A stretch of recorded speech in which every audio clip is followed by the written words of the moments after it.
I, 21F, never thought I'd be making a post like this, but the events of the past few months have left me completely devastated. I need some perspective on whether I'm handling this situation right, because my entire family seems to think I'm the villain here. For context, my brother Ryan, 28M, has always been the golden child of our family. Since we were kids, he could do no wrong in our parents' eyes. He excelled at everything: academics, sports, social life, while I struggled to meet their expectations. Ryan went to an Ivy League college, got a high-paying job at a prestigious firm, and basically lived up to every expectation my parents had. I, on the other hand, was always seen as the problematic child. When I was younger, I did act out quite a bit. I skipped classes, hung out with what my parents called the wrong crowd, and generally rebelled against their strict rules. I wasn't a bad kid, I never did drugs or got into serious trouble, but compared to Ryan's perfection, I was seen as a disappointment. Things got really bad when I was 16. I got caught sneaking out to a party, and my parents grounded me for months. Ryan, who was 23 at the time, took their side completely. He gave me this long lecture about how I was embarrassing the family and needed to grow up.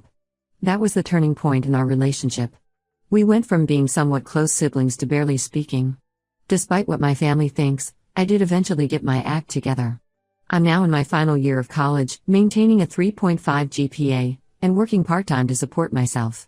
But it seems like my family is stuck in the past, always waiting for me to mess up again. Ryan met Samantha, 26F, 2 years ago at some fancy charity event. She comes from a wealthy family and works as a marketing executive at her father's company. From the moment they started dating, everyone in our family was obsessed with her. My mom constantly praised her class and sophistication, and my dad was impressed by her family connections. I never really clicked with Samantha. She's the type who posts every detail of her luxurious life on Instagram: designer clothes, expensive vacations, fancy restaurants. She would often make subtle comments about my simple lifestyle and how I should try to be more presentable. Once, at a family dinner, she actually suggested that I should let her take me shopping because my clothes were a bit too casual for family gatherings. When Ryan and Samantha got engaged 6 months ago, my parents were overjoyed. The engagement ring was this massive 3-carat diamond piece that probably cost more than what I make in a year. Samantha never missed an opportunity to flash it around, especially when I was present. The engagement ceremony last month was exactly what you'd expect from Samantha: over-the-top expensive at some upscale restaurant I could never afford to eat at. I only went because my parents insisted, and I brought my best friend Lana, 21F, as moral support. To be honest, I mainly kept to myself during the event, only interacting when necessary. Everything was going fine until about halfway through the evening. Samantha suddenly started making a huge scene, frantically searching her purse and looking around her seat. She announced in this dramatic voice that her engagement ring was missing. She had apparently taken it off to wash her hands. Who does that at their own engagement ceremony? And now couldn't find it. Everyone immediately jumped into action, searching the restaurant. I was looking under some tables when Samantha suddenly pointed at me and screamed that I must have stolen it. Her exact words were, "I saw her lurking around my purse earlier." She's always been jealous of what Ryan and I have. The accusation was so absurd that I actually laughed at first, thinking it was some kind of joke. But then Ryan stepped in, backing up his fiancée. He said he had noticed me eyeing the ring all evening with an envious look. The fact that my own brother would think I'd steal anything, let alone something so expensive and meaningful, felt like a punch to the gut. What happened next was like a nightmare. Samantha's friends started chiming in, claiming they had seen me acting suspicious around her belongings. My parents, instead of defending their own daughter, looked at me with such disappointment. My mom actually said, "Just give it back, honey. We won't be angry if you return it now." The worst part was when Ryan called the restaurant security to search me. I refused, stating that I shouldn't have to prove my innocence when there was zero evidence against me. This only made everyone more suspicious. My dad pulled me aside and said in this tired voice, "Why do you always have to make things difficult?" The only person who stood by me was Lana. She tried to reason with everyone, pointing out how ridiculous the accusation was and how there was no actual proof. But her voice was drowned out by Samantha's crying and my family's accusations. I ended up leaving the ceremony in tears, with Lana driving me home. The next few days were hell. Ryan kept calling and texting, threatening to file a police report if I didn't return the ring. My parents showed up at my apartment, trying to talk sense into me. Even my extended family got involved, with aunts and uncles calling to express their disappointment. A week after the incident, Samantha suddenly announced that she had found the ring in her car. But instead of apologizing, She heavily implied that I must have planted it there after realizing I couldn't sell it. Ryan fully supported this theory, and my parents were just relieved the situation was resolved. No one seemed to care about how this false accusation had affected me. No one apologized for assuming I was a thief. My own family had shown me exactly what they thought of me, that I was still that troubled teenager who couldn't be trusted. I've cut contact with Ryan and Samantha since then. I only speak to my parents when absolutely necessary. Lana thinks I should fight back somehow and clear my name, but I don't see how when my entire family has already decided I'm guilty. Ida for refusing to apologize and maintaining my distance? Should I just say sorry to keep the peace even though I'm innocent? Update 1 first, I want to thank everyone for your overwhelming support and advice on my original post. The situation has taken an unexpected turn, and I'm still trying to process everything that's happened. These past few weeks have been incredibly difficult. Ryan and Samantha got more aggressive with their accusations, telling everyone who would listen about how I stole the ring and then planted it back when I couldn't sell it. My cousin Sarah, who's getting married next month, called to tell me I was no longer welcome at her wedding because she couldn't trust me around the wedding gifts. That really hurt because Sarah and I used to be close growing up. My parents have been constantly trying to pressure me into apologizing to keep the peace. My mom even suggested that maybe I did take the ring subconsciously because of my issues with Ryan and Samantha. When I asked her how someone could steal something subconsciously, she just sighed and said I was being difficult again. I've been staying away from family gatherings and barely checking my phone because every time I do, there's another message from a relative expressing their disappointment or trying to convince me to apologize. The only person keeping me sane through all this has been Lana. She's been my rock, letting me crash at her place when I can't handle being alone and defending me to anyone who brings up the incident. But 2 days ago, everything changed. Lana called me around midnight, her voice shaking with anger and shock. She had been at a party hosted by a mutual friend from college. She didn't know beforehand, but Samantha's brother Tom, 24M, was there too. Apparently, he's friends with our friend's roommate. According to Lana, Tom got pretty drunk as the night went on. She was in the kitchen getting water when she overheard him bragging to some guys about how his sister had put that brat in her place.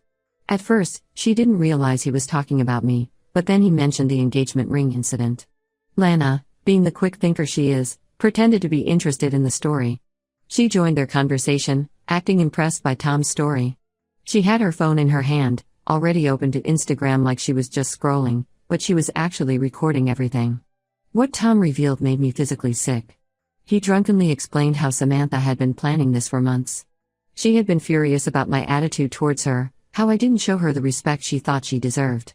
Apparently, my biggest crime was not following her on Instagram and not commenting on her posts about her expensive lifestyle. In the recording, you can clearly hear Tom laughing as he describes how Samantha orchestrated the whole thing. She had deliberately taken off her ring and hidden it in her car before the ceremony. She had even coached her friends beforehand, telling them to back up her story about seeing me near her belongings. Tom thought it was hilarious how easily everyone believed her, especially Ryan. The most disturbing part was when Tom mentioned that this wasn't the first time Samantha had done something like this. He talked about how she had ruined another girl's reputation at their old country club because the girl had disrespected her by not inviting her to some party. Samantha apparently lives by the motto, if you don't show me respect, I'll make you regret it. Lana sent me both the video and audio recordings immediately after leaving the party. I've watched and listened to them at least 20 times now, still unable to believe that someone could be so deliberately cruel just because they felt slighted by my lack of attention to their social media presence. I've spent the last 2 days alternating between crying and feeling absolutely furious. My whole family turned against me, branded me a thief, and caused me so much pain. All because Samantha felt I didn't worship her enough? The level of manipulation is staggering, and what's worse is how easily everyone fell for it. I haven't decided what to do with this information yet. Part of me wants to blast the recording in our family group chat and expose Samantha for the manipulative person she is. But another part of me wants to be strategic about this. If I handle this wrong, Samantha might find a way to spin it against me again. Lana thinks I should consult a lawyer about possible defamation charges. She's willing to be a witness and provide the recordings as evidence. The idea is appealing, but I'm worried about how legal action might affect my family relationships, especially with my parents. They've always hated airing dirty laundry in public. I've saved copies of all the nasty messages I've received from family members about the ring incident, just in case I need them later. I also still have the text from Ryan threatening to file a police report. Lana suggested I document everything in case we need it for legal purposes. Right now, I'm just trying to process all this information and decide on my next move. The fact that someone could be so calculating and cruel, just because I didn't give them the attention they wanted, is hard to wrap my head around. And the fact that my own family so readily believed the worst about me. That's going to take a long time to get over. I'll update again once I decide what to do with this information. Thank you all again for your support. It means more than you know, especially now that I know the truth about what really happened. Update 2. After reading all your comments and thinking things through carefully, I decided to expose Samantha's manipulation. Many of you suggested waiting for the right moment, and that moment came during our monthly family dinner at my parents' house last weekend. I knew everyone would be there, my parents, Ryan and Samantha, my aunts and uncles, and even Samantha's parents. These dinners are a tradition in our family, but I hadn't attended the last two because of the ring incident. When I texted my mom saying I would come this time, she was overjoyed, probably thinking I was finally ready to apologize. I arrived with Lana, who insisted on being there for support. My entrance caused an immediate tension in the room. Samantha was sitting there like a queen, wearing her engagement ring prominently. Some of my relatives wouldn't even look at me, while others gave me disapproving glances. Ryan just looked annoyed that I had shown up. We got through the appetizers with forced small talk. Just as my mom started serving the main course, I cleared my throat and said I had something important to share. Before anyone could object, I played Tom's recorded confession through my phone speakers, which Lana had helped me connect to a portable speaker for better clarity. The silence in the room was deafening as Tom's drunken voice filled the air, describing in detail how his sister had planned everything. I watched as the color drained from Samantha's face. She tried to grab my phone, but Lana blocked her. Ryan attempted to interrupt, claiming the recording must be fake, but even he fell silent when Tom mentioned specific details about the engagement ceremony that only someone who knew about the plan would know. When the recording got to the part where Tom bragged about how Samantha had done this before to other people, Samantha's mother gasped audibly. Her father's face turned red with anger, though I couldn't tell if it was directed at his daughter or at me for exposing her. The aftermath was chaos. My mom burst into tears, repeating "oh my God" over and over. My dad couldn't even look at me, his face ashen. Some of my aunts started crying too, while my uncles looked completely shocked. Ryan just sat there, staring at his plate, while Samantha tried desperately to explain it away. Samantha's excuses were pathetic. She tried claiming Tom was drunk and making up stories, then switched to saying it was just a joke that got out of hand.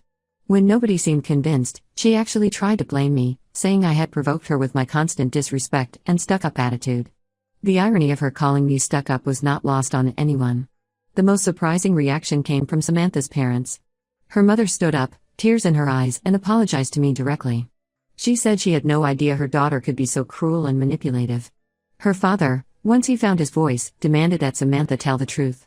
When she tried to deny everything again, he mentioned something about this not being the first time they dealt with her revenge schemes. My parents were devastated.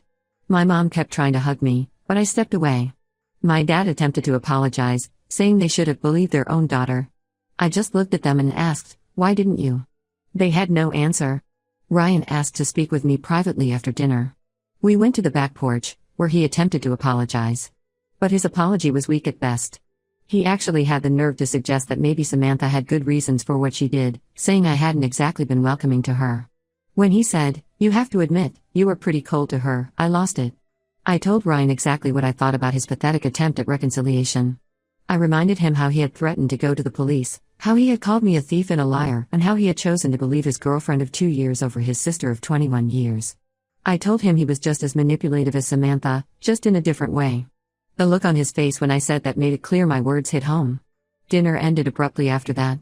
As people were leaving, my cousin Sarah approached me to say she was reinstating my invitation to her wedding. I looked her in the eye and told her I wouldn't be attending. I had already learned who my real family was. My parents have been calling nonstop since then, leaving tearful voicemails begging for forgiveness. They keep saying they should have believed their daughter over someone they barely knew. While their remorse seems genuine, I'm not ready to forgive them yet. The ease with which they believe the worst about me has fundamentally changed our relationship. I'll update again if anything significant happens, but for now, I'm focusing on processing everything and deciding how to move forward with my family relationships, if at all. Update 3. I thought I should give one final update on how things have played out since the truth came to light. The past 2 months have been quite a roller coaster, and a lot has changed in my family dynamics. The biggest news is that Ryan and Samantha broke up. Not immediately after the dinner revelation, which surprised no one. Ryan initially tried to work things out with her. But about 3 weeks ago, he finally ended things after discovering she had been lying about other aspects of their relationship too. Apparently, She had been secretly monitoring his phone and emails, and had created fake social media accounts to spy on his female colleagues because she was protective of their relationship. She had also been spreading rumors about one of his close female friends at work, which almost got the friend fired. My parents have been trying desperately to make amends. They showed up at my apartment multiple times with gifts and tearful apologies, but I refused to see them. Mom has been sending care packages to my workplace. She got the address from a coworker, filled with my favorite snacks and handwritten letters about how sorry they are. Dad even offered to pay for my final year of college and help me with a down payment on a house after graduation, something they had previously said I needed to handle on my own to learn responsibility. The extended family has done a complete 180 degrees turn. The same aunts and uncles who were calling me a disgrace 2 months ago are now flooding my phone with supportive messages and invitations to family events. My cousin Sarah has tried reaching out multiple times, sending lengthy texts about how sorry she is for uninviting me to her wedding. She even offered to make me her bridesmaid, which I declined. Their sudden change of heart feels almost as insincere as their previous condemnation. As for Samantha, I heard through mutual acquaintances that her life has taken quite a turn. After Tom's drunken confession went viral in our social circle, apparently, someone at the party had also recorded it. Many of her friends distanced themselves from her. Several people came forward with their own stories about how she had manipulated situations to get revenge on people who disrespected her. She ended up leaving her job at her father's company after he realized she had been using company resources to track and harass people who had allegedly wronged her. The only truly positive outcome from this whole mess has been my strengthened friendship with Lana. She has been my rock through everything, offering not just emotional support but practical help too. I've moved in with her and her roommate, which has given me the space I need for my family's constant attempts at reconciliation. Ryan has tried to reach out several times since his breakup with Samantha. His latest attempt was a long email detailing how sorry he is and how he should have believed me from the start. He included some stories about Samantha's other manipulative behaviors that he had discovered, probably thinking this would help his case. I haven't responded. His betrayal cut the deepest because as my brother, he should have known me better than anyone. I'm focusing now on finishing my degree and have accepted a job offer in a different city for after graduation. Sometimes geographical distance is the best way to heal. While I haven't completely cut ties with my family, I've learned to keep them at arm's length. I attend occasional family events but leave when I start feeling overwhelmed. I respond to texts but don't engage in lengthy conversations. This experience has taught me a lot about family, trust, and self-worth.